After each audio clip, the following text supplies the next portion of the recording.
જિલ્લાના કુઠેલા ગામના લોકોનો હલ્લાબોલ છે। રેલવે ફાટક નંબર 18 બંધ કરતા લોકોએ હલ્લાબોલ કર્યો છે। રેલવે ફાટક નંબર 18 ચાલુ રાખવા લોકોની માંગ છે।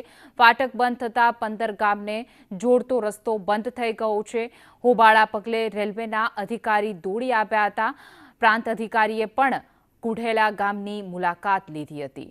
તો ડભોઈ કુઠેલા રેલવે ફાટક 18ને જે ચાલુ રાખવાની માંગ છે તેને લઈને ગ્રામજનોએ હલ્લાબોલ કર્યો હતો, કારણ કે આ ફાટક બંધ થઈ જવાને કારણે અનેક ગ્રામજનોને અસર પડી રહી છે।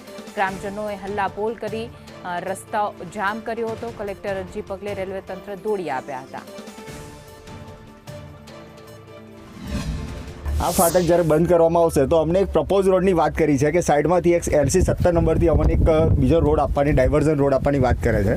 હવે એ રોડ એવો છે કે જે વરસાદી પાણીના નિકાલનો જે જગ્યા હતી, કાસ હતી, એની પર એ લોકો રોડ લેવલથી 4-5 ફૂટ નીચે રોડ બનાવેલો છે, જ્યાં ચોમાસામાં 4 મહિના તો સતત પાણી જ ભરાઈ રહે છે।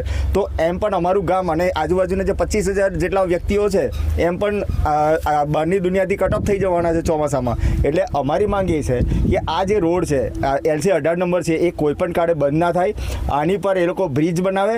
જે રજૂઆત છે સાચી રજૂઆત છે અને ખોટી રીતે આ રીતે ફાટક બંધ કરવાની વાત કરવી અને લોકોને હેરાનગતિ કરવી, આ ફાટકો બંધ કરવા પાછળ લોકોને હેરાનગતિ ના થાય એવું હતું, પણ જ્યાં હેરાનગતિ થતી હોય ત્યાં એવા ફાટક બંધ કરવાના નથી। અને અહીંયાની જે માંગણી છે ઓવરબ્રિજ આપો કે બીજી કોઈ વ્યવસ્થા કરો, પણ આ ફાટક બંધ નહીં। 18 નંબર ત્યાં આગળ જે કાયદાકીય પ્રક્રિયા છે એને અનુરૂપ જોઈન્ટ વિઝિટ કરી અને વાંધા સુનાવણીની કાર્યવાહી કરી અને સાથે સાથે પંચક્યાસ મુજબની સમગ્ર પરિસ્થિતિનું અત્યારે અવલોકન કરવામાં આવેલ છે અને ભવિષ્યમાં એ બાબતે જે છે એ લોકોને સાથે રાખીને યોગ્ય નિરાકરણ લાવવામાં આવશે।